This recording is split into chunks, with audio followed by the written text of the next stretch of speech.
Hi friends, welcome back to my channel. My name is Amanda.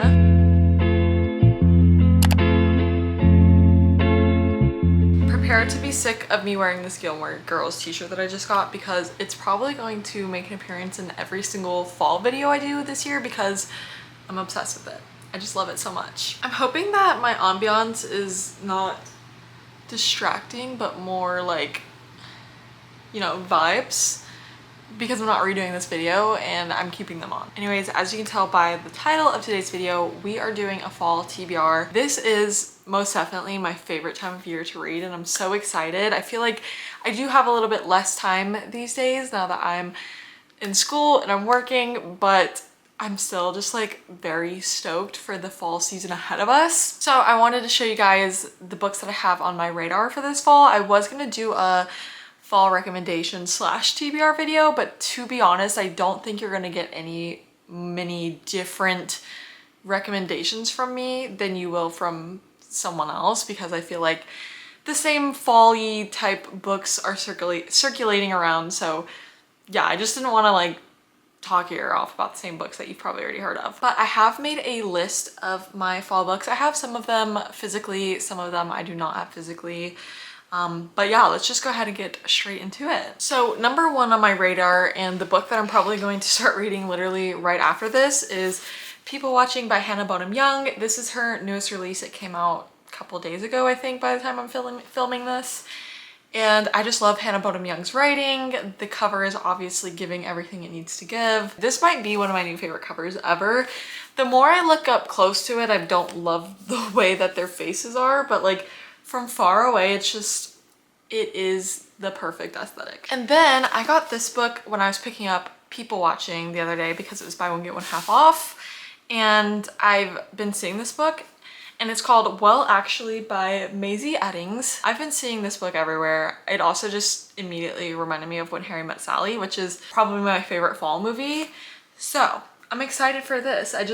It's giving cute vibes. I hate the sprayed edges. I was looking for a copy without sprayed edges and they didn't have one. So I don't know why they chose, I don't know, it's ugly, but I'm excited. Next, I have another romance. It's called If It Makes You Happy. I forgot who the author is of this book, but this is just giving all the fun vibes. I honestly did not know about this book until I've been seeing it recently circulating around like Bookstagram and stuff, but it's just giving the same vibes that I obviously am going for. Next, I have The Favorites by Lane Fargo.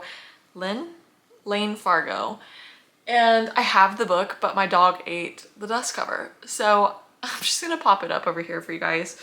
I started this book a while ago. I just never finished it, not because it wasn't good. I just wasn't in the mood for it. But to me, the cover is just giving fall vibes. I'm not really sure if that's true.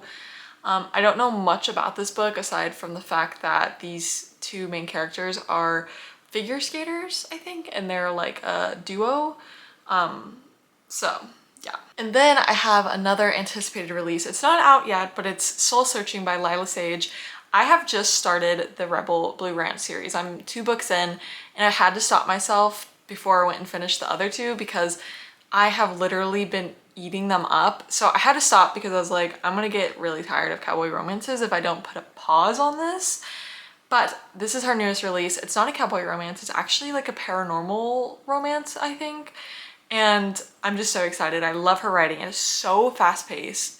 And obviously, I'm gonna keep saying this. I'm literally like being a dead horse by now, but the cover, so good. Next, I have a few fantasies on my list because this is the time of year where I really get into fantasy. It's really hard for me to read a fantasy during the summer. So this is just the time where I try and get all of my fantasies in.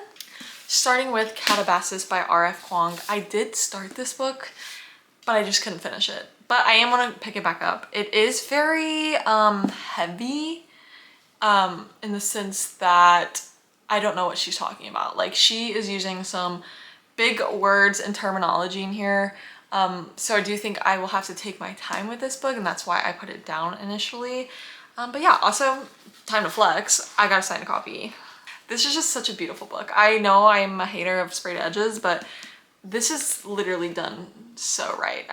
It's just amazing. Next, I have One Dark Window by Rachel Gillig. I just read Rachel Gillig's newest release, Night in the Moth, and I freaking loved it. I love her writing. It's a very different vibe, and I know that this one has been popular for a long time. I just didn't get to it, but now that I've read one of her books and I get the vibes, I'm like really excited to read it.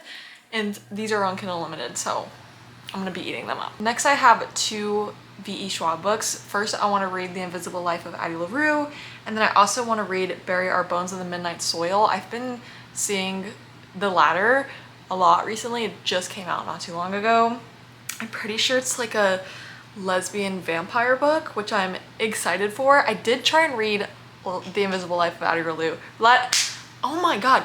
Invisible Life of Addie LaRue in the summertime, and like I said earlier, that is just not for me, so I did put it down. But I do think I am gonna really enjoy it. I've heard a lot of good things about V.E. Schwab's writing, and both of these books are just calling my name, honestly. The final fantasy book I have is Hemlock and Silver by T. Kingfisher. I have only read one T. Kingfisher book before, and I really adored it. I literally did just start listening to this, so maybe this is cheating. I got it on Book of the Month for like an Audible or audio credit, and I'm not very far into it. I just know that there's this one girl who does like potion-y stuff, and the king is coming to her for help. But I love T. Kingfisher's writing a lot in the book, the one book that I did read, by the way. Alrighty, and then I have another category, which is like fiction, or like, you know, just fiction, literary fiction. And the first book I want to read / reread is The Book Thief. I read this in school when I was in high school for my AP English class, and it's been a while. I do remember really loving it when I read it. I just can't really remember it well. So I do really want to reread this. I'm just so excited. I'm honestly really excited to reread this. I don't know, like, I think I'm more excited to read a more, I don't want to say prestigious book, but like, I guess like books that I used to read for class, but for fun. Like, that's just like so like academic of me. Next, I have Deep Cuts by Holly Brickley.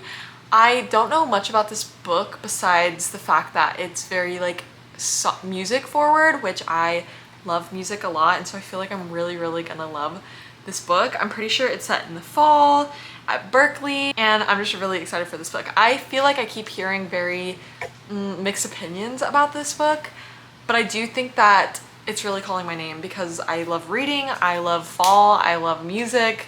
I'm pretty sure it's a lot of like 2000s music, which is also like top tier, so I'm very excited. I'm pretty sure that people have said that she like makes references to like actual real life songs, so I feel like this is just literally right up my alley. Next, I really want to read Broken Country by Claire Leslie Hall.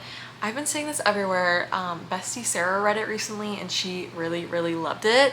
I'm pretty sure it's like a love triangle book. Maybe this is not fiction, maybe this is more categorized as romance, I'm not sure, but I'm pretty sure it's like a love triangle. This girl, the main character that we're following, is married with kids, I'm pretty sure, but her first love comes back and she's kind of like navigating that, you know, gray area, I guess. That's really all I know about the book.